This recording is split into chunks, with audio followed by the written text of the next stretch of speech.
Well, I mean, what does extended vacation mean? To quote Stevie Nicks, I think I have to go my own way. And here I just can't, I can't do both, and because we build so much, we build so fast, it absorbs every second of my time. Aaron Kaufman abandoned everything just because he didn't want to see Richard's face. For 14 years, Aaron and Richard built Gas Monkey Garage into a television powerhouse. On screen, their partnership looked as beautiful as their craftsmanship. But off camera, Aaron was running out of patience. It was one fight or another against Richard or the directing crew over their methods. What fueled the resentment between these two? And why did leaving become the only escape he had left? Join us as we reveal why Aaron and Richard decided to call it a day on their relationship. The genesis of this feud. These two had their first meeting in 2004 by chance. At the time, Richard Rawlings was a successful businessman with a diverse professional background. He came into the local shop in Texas, where Aaron was working as a mechanic in need of a service on his newly purchased vehicle. The car Richard brought in was one he had purchased from California. The shop, all the way in Arlington, was a Hack Shack franchise, and it was recommended to him because of the really rough condition the vehicle was in. Despite the dire condition of the vehicle, Aaron fixed it easily. This magical act of craftsmanship left Richard in awe, so much so that he had to exchange contact information with this mysterious mechanic. Although he was up and about with his various businesses, the newfound relationship stalled for a bit before he needed Aaron's help again.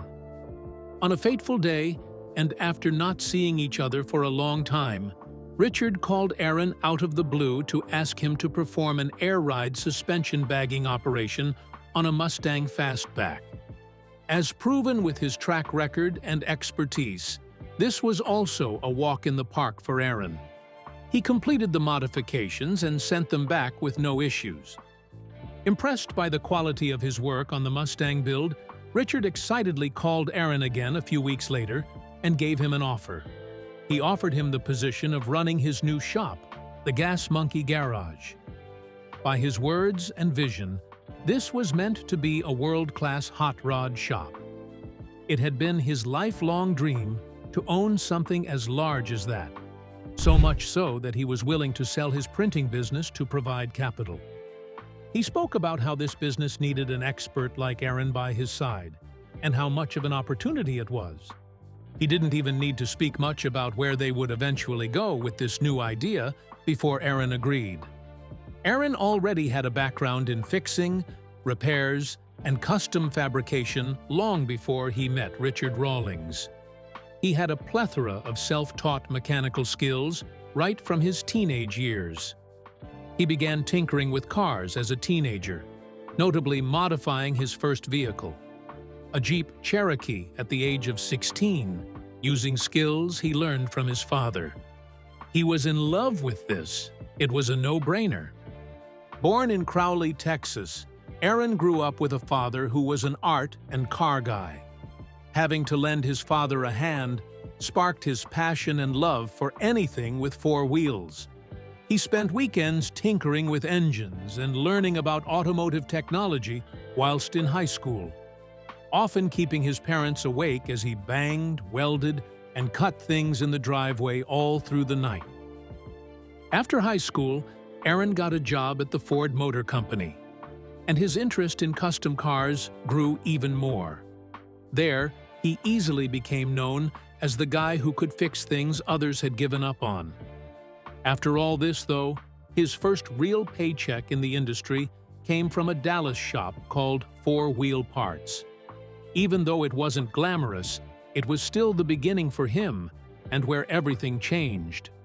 As characteristic as anything he did could be, just a few years after that fateful meeting, Aaron was already the lead mechanic at Gas Monkey Garage.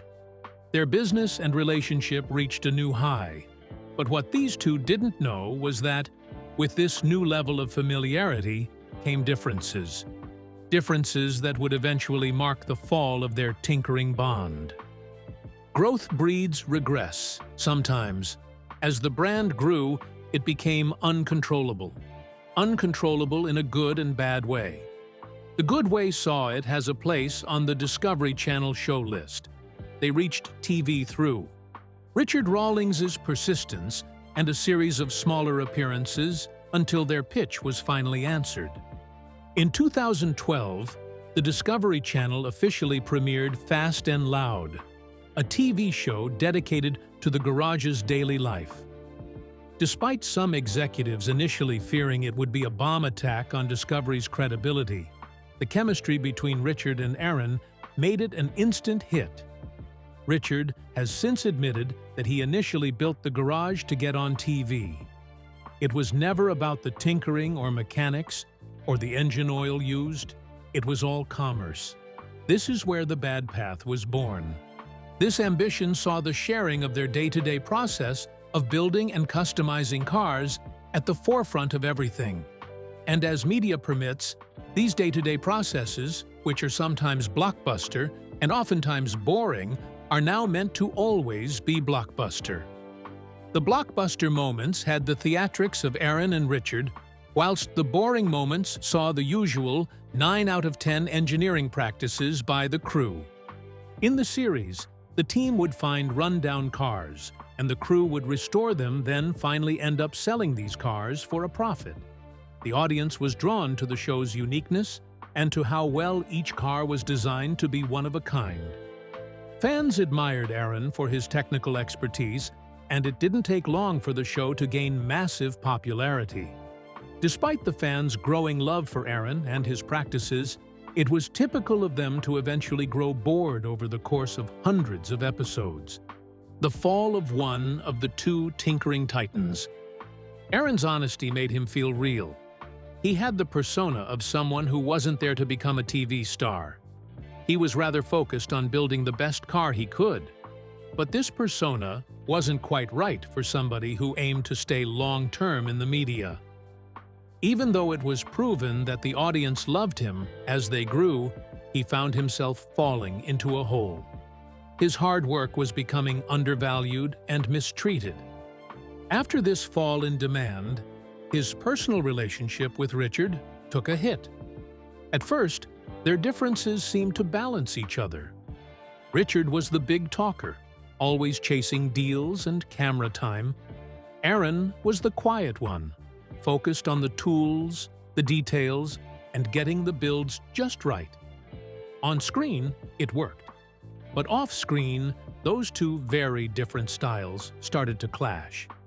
Aaron was all about the build. He wanted the car to speak for itself.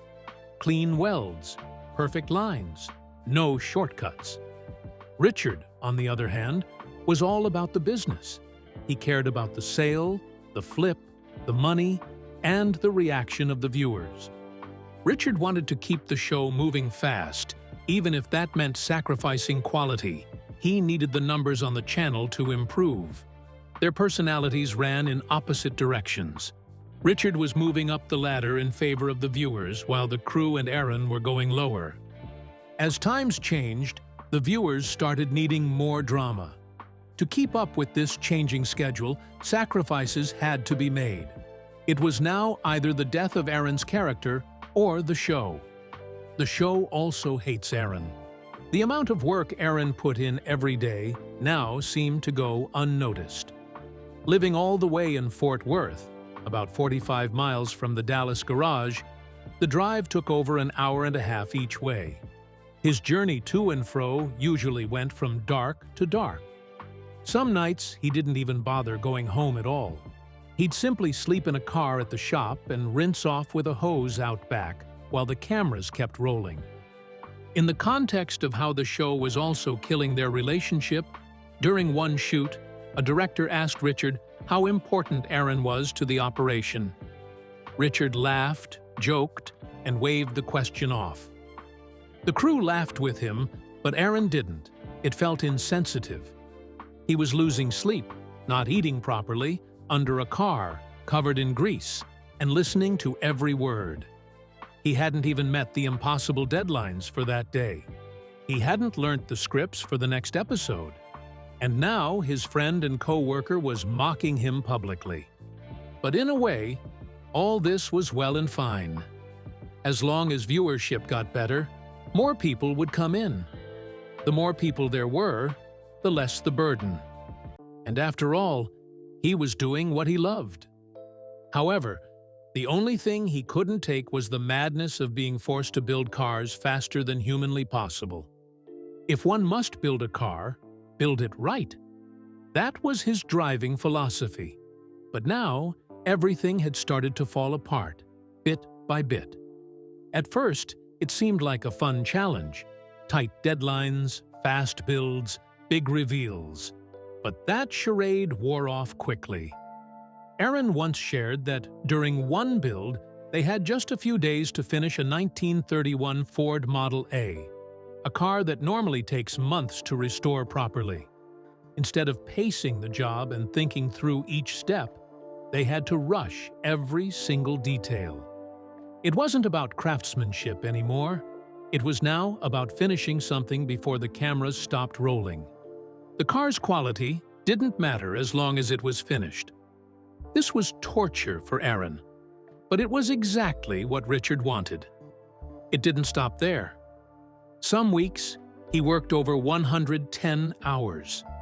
Imagine spending 16 hours building, then heading home half asleep, only to do it all over again the next morning, and over again for months. At this point, it had transcended building. He was just trying to survive another day at work. It wasn't even an at-work thing anymore. It was him trying to survive another day in the studio. These studio days often ended with nights when Aaron fell asleep in his welding helmet, completely drained, with a script in hand. At Gas Monkey, it turned out that Aaron wasn't the only one feeling the heat. The whole crew struggled under the pressure. The rush ruined their zeal. Aaron has said that some of the builds they did for the show would have been truly amazing if they had the proper time. But rushing them didn't sit well with him. He didn't want his name on something that was slapped together just to beat the clock. He knew sooner or later the true core fans who loved the artistry would leave. And once that happens, there's no saving the show. Eventually, Aaron realized something. He was never going to win against Richard and Gas Monkey. Both of them were destroying his passion. The rift between Aaron and Richard grew even wider. He couldn't believe the man who scouted him could turn out to be this focused on the wrong thing. Aaron hated the new focus so much that he revealed that 5 years into Fast and Loud, he had only watched 3 episodes of the show. 3 episodes of the very show that made him famous. The episodes were the premiere and 2 episodes from the Pikes Peak special, and he only did it because a friend threw a party and insisted they see it. And it wasn't looking like he was going to binge-watch soon. People kept asking, why this and why that? And when he finally answered, he laid it bare, as it were. According to him, if he watched the show and ended up hating what he saw, he knew it would make going to work miserable. He would not be able to come to terms with himself or Richards. He had zero control over editing, over how his words were cut together, or how his dynamic with Richard looked on screen. So early on, he made the decision to focus on the build and ignore the broadcast. As long as he never saw the finished product, he could keep showing up and doing the work without second-guessing how he was portrayed. This was all good and fine for a while, up until the loss and bitterness finally ate him up properly. It didn't take too long before he decided to leave. Walking away from runway tracks, deciding to leave what one has suffered to build is no simple task. Although it was necessary for the survival of his being, why did he wait so long? All this while, he noticed they had different goals, values, and ways of working, and he still didn't leave. Was it the fear of starting from scratch? The question of what he could do without Richard's machines? Or where does he go?